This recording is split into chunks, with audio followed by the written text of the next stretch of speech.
I'm not really sure how to start this, but I guess the only way is to tell it straight.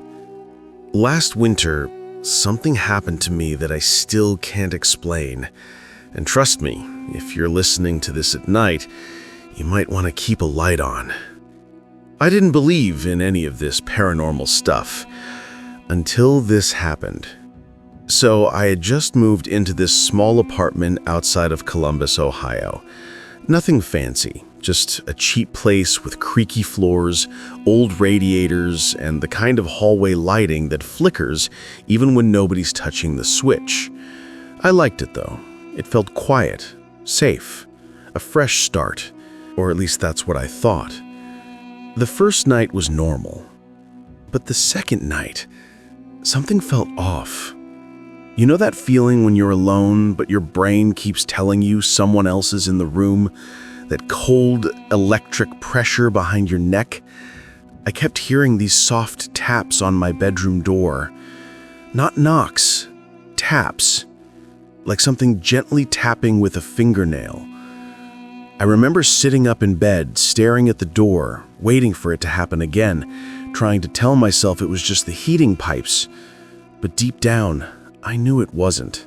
By the third night, I started hearing whispers. Not clear words, more like breath. Like someone standing inches from the door, whispering into the wood. I couldn't understand a thing, but I could feel it.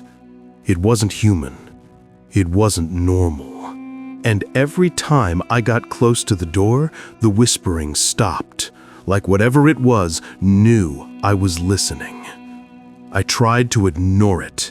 Earbuds, loud music, anything. But the thing still found a way to reach me.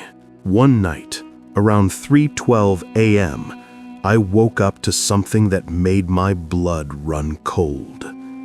My bedroom door was wide open.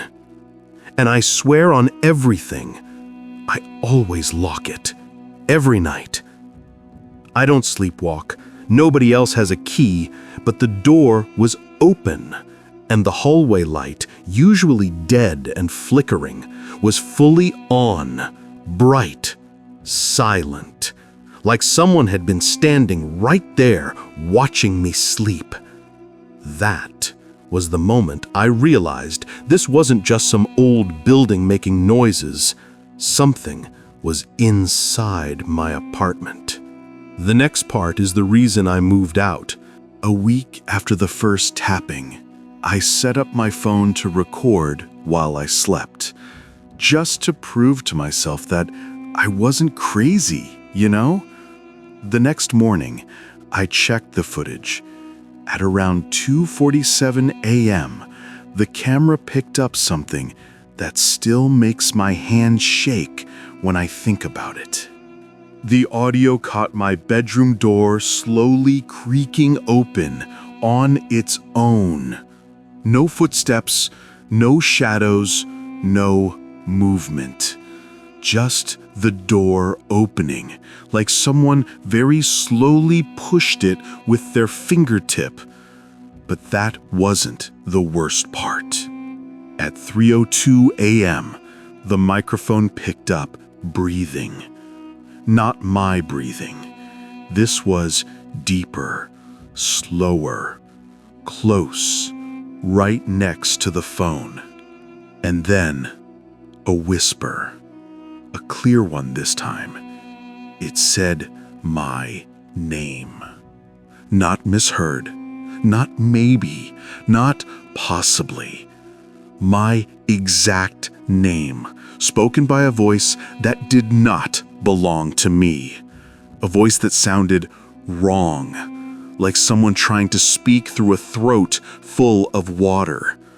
That same morning, I packed my things and left. I didn't even break the lease. I just left everything. I never went back for my stuff. I don't know what was in that apartment, but I know it wasn't human. And the truth is, sometimes, late at night, when everything gets quiet, I swear I still hear that whisper. Like whatever was in that room isn't done with me yet.